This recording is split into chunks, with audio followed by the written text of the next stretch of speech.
Foreign মিশনের যারা বাংলাদেশে আছেন, এনভয় বা আপনার রাষ্ট্রদূত যারা আছেন, তারাও জিজ্ঞেস করেন যে ন্যাশনাল রিকনসিলিয়েশনের একটা জায়গা থাকা উচিত কিনা। তাই বলি অবশ্যই উচিত। তবে বিষয়টা হলো যে আমাদের ওন্ড গুলা একদম তাজা, ট্রমা গুলা এখনো মেন্টাল এবং ফিজিক্যাল ট্রমা এখনো বিদ্যমান। হাসপাতালের বেডে এখনো রয়ে গেছে ইনজিওর্ড পার্সন গুলো। শহীদ পরিবারের অনেকেই তাদের আপনজনের লাশও এখন পায় না, লাশের সন্ধান বা কবরের সন্ধানও পায়নি। সো এটা একদম তাজা একটা বিষয়। যেমন আমরা যদি সাউথ আফ্রিকার কথা ধরি, তাহলে ডিকেডস আফটার ডিকেডস এটাকে হিলিং করতে, রিকনসিলিয়েশনে আনতে সময় লেগেছে। অতএব মিনিমাম একটা সময় দিতে হবে। আওয়ামী লীগের ক্ষেত্রে কি হয়েছে, তাদেরকে নিষিদ্ধ করা হয়নি, তাদের কার্যক্রমের উপরে মানে নিষেধ আরোপ করা হয়েছে, তারা ফাংশন গুলা করতে পারবেন। 15.5 বছর তো তারা সুযোগ পেয়েছিলেন এই দেশে ফেয়ার ডেমোক্রেসি, তারা চাইলে কিন্তু কালচার করতে পারতেন এবং ইতিহাসে স্মরণীয় হয়ে থাকতে পারতেন। কিন্তু আসলে আপনিও তো তাদের অনেক কর্মকাণ্ডের প্রতিবাদ করেছেন অত্যন্ত জোরালো ভাবে। আগের আপনার ঠিকানা থেকে, বর্তমান ঠিকানা থেকে, সব জায়গা থেকে আপনি যেখানে যখন ছিলেন আপনি করেছেন। কেন করলেন? এই জিনিসগুলো অ্যাকসেপ্টেবল ছিল না, এই জন্যই তো করেছেন।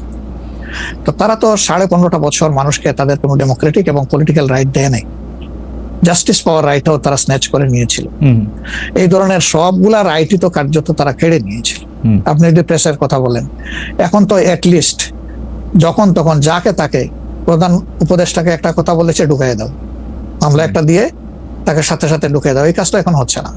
আয়নাগরের ঘটনা তো এখন একটু হইতেছে। মাননীয় আমির, একজন ইউটিউবার আছেন সাব্বির, তাকে জেলে দিয়ে দেওয়া হয়েছে প্রধান উপদেষ্টাকে, কি জানি বলছে। না আমি বলতেছি সেইটা, আমি বলছি যখন তখন হচ্ছে না, ঘন হচ্ছে না, 2-1টা কেস হইতেই পারে, এটা এক্সেপশন। কিন্তু আগে তো এটা ছিল প্র্যাকটিস এন্ড র্যান্ডম, এটা কিন্তু এখন হচ্ছে না। তারপরে আপনি দেখেন যে আয়নাগরের যে বিষয়টা, মানুষকে ধরে নিয়ে ঢুকাই দাও, হোয়ার অ্যাবাউট, কেউ জানে না, তার ফ্যামিলি জানে না যে মানুষটা বেঁচে আছে নাকি মরেই গেছে। যদি মরে যায় তার কবর কোথায়, আদৌ জীবনে দেখবো কিনা তার কবরটা, সেটাও তো প্রশ্ন। এরকম তো ঘটনা ঘটেছে। এবং যাদেরকে আয়নাগরে নেওয়া হয়েছে তারা কিন্তু সবাই ফিরে আসেননি।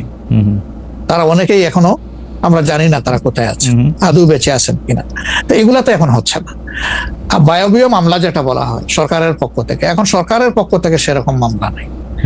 এখন মামলা হচ্ছে পলিটিক্যাল যারা বিভিন্ন পার্টিজ আছেন তারা, সেই ক্ষেত্রে এক এক দলের এক একটা দৃষ্টিভঙ্গি। আমাদের দৃষ্টিভঙ্গি হচ্ছে যে for fair justice, complaint of পুরো অ্যাট্রোসিটি করেছেন যারা এটার পারপিটেটর, তাদেরকে ডিরেক্ট যারা আছেন তাদেরকে বাদ দিয়ে আমরা কোনো মামলায় কাউকে আসামি করিনি। এই জন্য আমাদের মামলায় শত কোনো আসামি নেই। অন্যান্য সংস্থার বা দলের বা অথরিটির থাকতে পারে। তো এই জিনিসগুলোর কিছুটা হলেও ডেভেলপমেন্ট হয়েছে, কিন্তু আরো অনেক হওয়ার প্রয়োজন আছে এবং সুযোগ আছে। এই ক্ষেত্রে আমি শুধু একটা লাইন করে একটু বোঝার জন্য, যে মানে আওয়ামী লীগ নিষিদ্ধ করা হয় নাই, আওয়ামী লীগের কার্যক্রম নিষিদ্ধ করা হয়েছে, দুইটার মধ্যে তফাৎ কি আসলে? মানে তারা মানে কি করতে পারবে আর কি করতে পারবে না, মানে একজন আওয়ামী লীগ কি করতে পারবে এখন? মানে আমার একটা আন্ডারস্ট্যান্ডিং আছে আওয়ামী লীগ নিষিদ্ধ, তা আপনি বলতেছেন না দুইটার মধ্যে একটু তফাৎ আছে। তফাৎটা কি আসলে? দেখেন, নিষিদ্ধ তো আমাদেরও করা হয়েছিল, তাই না? এবং একবার না, আমাদের এই সংগঠনের জন্মের পরে দফায় দফায় আমাদেরকে নিষিদ্ধ করা হয়েছে। নিষিদ্ধ যখন কোনো সংগঠনকে করা হয় তখন এই সংগঠনের ব্যক্তিরাও বিভিন্ন ধরনের সমস্যায় পড়ে যান, এর সাথে রিলেটেড ব্যক্তিরা। এমনকি